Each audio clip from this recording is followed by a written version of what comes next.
Welcome to yet another interesting episode of the Tom Thinking series. My name is Thomas Malunda. If you haven't, please subscribe to the channel and also follow me on my different platforms, Facebook, Instagram, such that you do not miss out on any of this inspirational content, which is aimed at helping you watching me be a best version.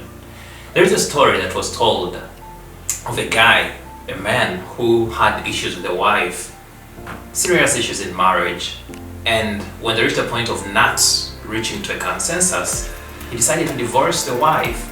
A few weeks later, after divorce, as he was going through his library, he comes across a book on marriage, which he read, and to his surprise, he found solutions to the issues he was facing with the wife.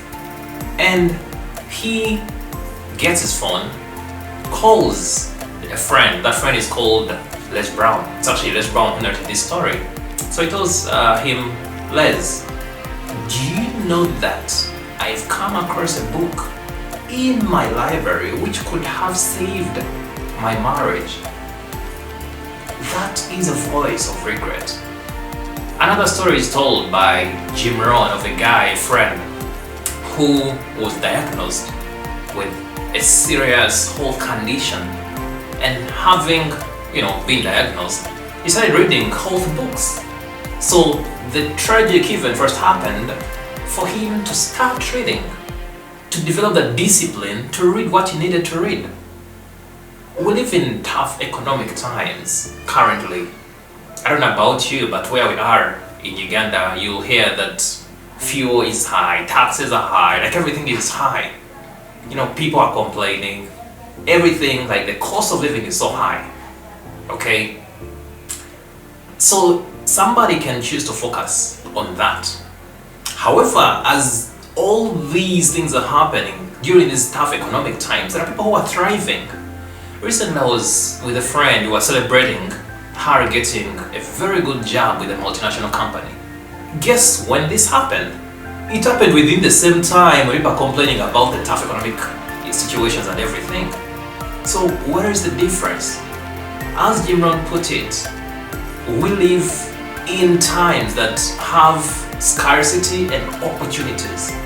These things move together. Where there is scarcity, where you feel that the economics, taxes and all that stuff is too much, is not, enabling you to do what you need to do. There are others who are thriving. How are they doing it? I believe that one of the secrets to these people who are thriving, irrespective of the prevailing conditions, is reading. They're educating themselves. They're reading as much as they can.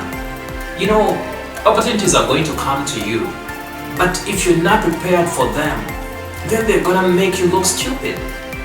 They'll either pass you or they'll make you look stupid. So what do? You need to prepare for them. You need to educate yourself. There is a common notion that when formal education is done, then reading should stop, which is so wrong, because the trends are changing, data is changing, research is being done. So unless you keep up to date, you're gonna miss out on the latest trends, which are going to make you miss out on opportunities. I remember when I was in the UK, one of the things I appreciated last was the reading culture. They create an environment which favors reading. Whenever you boarded a bus, a train, you could see people reading. I don't know what they were reading, but at least they were holding books. Then when you go to the bars, you could find a section of books, in that if somebody enters there, they can grab a book as they're taking their beer, as they're taking their wine. I think that should be brought also to our continent. I've moved, across Uganda, different places. I go to the bars, I go to different places, but it's rare for you to find people reading books. I've been to Kenya a number of times, I've been to Tanzania. You don't see this. We are with that mentality of after school, formal education, that is, no reading. But this is the reason as to why we are being left behind. That's the reason as to why when tough times come like this, we cannot utilize them to thrive. Because whether you agree or not, where the tough times are, there are also opportunities. but you ain't gonna maximize. You're not gonna seize these opportunities if at all you're not prepared. Reading should be across the different life aspects. There is relationships, like I mentioned as I was starting, the guy who discovered a book which could have saved their marriage. So if at all that guy had read that book before, it would save the marriage.